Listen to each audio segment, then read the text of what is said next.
Your conscious mind needs the help of your subconscious mind. If you want to achieve a breakthrough, you have to rediscover your subconscious mind. Everybody has a subconscious mind. It is one of the things that unite all humanity. The problem is most of us are unaware of it, and those who are aware of it often go out of the way to deny it. They're scared of it. They don't want to take responsibility over it, and they struggle. What is the subconscious mind?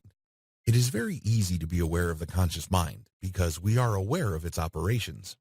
When we make judgment calls, when we make decisions, when we think about somebody, or we're thinking about what to say while we're dealing with other people, our subconscious mind is at work. By the same token, when we are reading something and we try to analyze what we just read, we can see our conscious mind at work. But the subconscious mind is harder to pin down. Here are some of its qualities. Your subconscious mind involves your collective, non-conscious memory.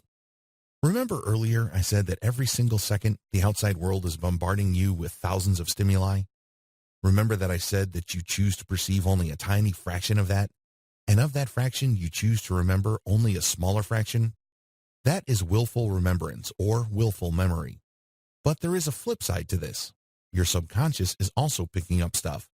And it's not bound by your conscious mind. It's not bound by its biases, rules, or habits. It's more random. It's like a screenshot. There may be fuzzy details, but it's still a screenshot. This can come in handy. It is no surprise that some people, when they find themselves in a certain situation, they remember certain details of what happened in the past.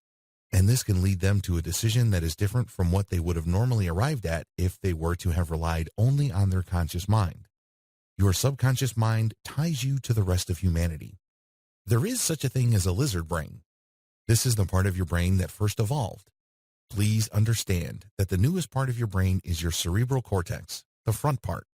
This is the reasoning part. This is what people get all excited about because this is the seat of logic, reason, and judgment. This is where wisdom comes from. But for that part to evolve and mature, it must be supported by another part of your brain. This is the older part, the lizard brain. It's very easy to dismiss the lizard brain as backwards, antiquated, even barbaric and brutish. But believe me, if it didn't do its job, we wouldn't be thinking the way we do at a high level. Somebody's got to do the dirty work, right? The lizard brain has memories as well. It is instinctive, raw, unapologetic, basic. It might even be offensive to some people or too crude, but it does the job. It is up to you whether you're going to apologize for the things that you pick up with your lizard brain. People can talk a good game about the fine points of life, but the lizard brain would always want to sum up everything by going straight to the point. Does it involve money, food, sex, power, or what?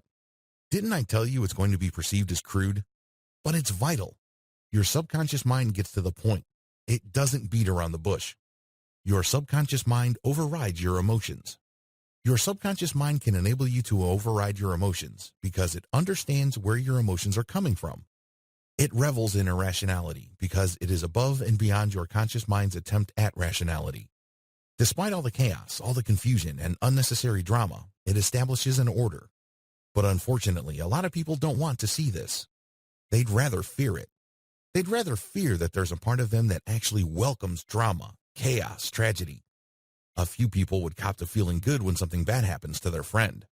Remember, it's probably acceptable if something bad happens to your enemy, and you felt good about it. But what about your friend or your family member? There's that deep-rooted sentiment there, and that's your subconscious mind. This is called Schadenfreude. It's actually rooted in evolution. Think of it this way. If you were transported tens of thousands of years back in the age of the cavemen, and there was a bear chasing you and a buddy, your number one goal is to basically outrun your buddy. It's not to look out for your friend, because if you did that, your genes would die with you. What genes made it in that scenario? The guy who ran really fast and never turned back to see what happened to his buddy. I know, it's harsh. But this is the subconscious mind we're talking about.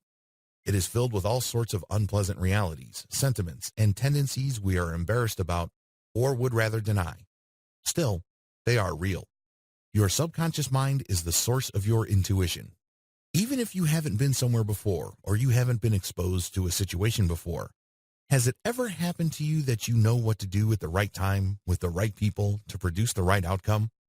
This is not just a simple case of being lucky. This is not just a simple case of recovering the memory of things you have done right in the past that somehow, some way related to what you were doing at that point in time. No, a lot of the times that is a hunch. A lot of the times that's intuition. And guess where that comes from? That's your subconscious mind. It's able to connect the dots at the right time to produce a result. Does it always work? Absolutely not. It works enough times for you to take notice. You should sit up and pay attention to it.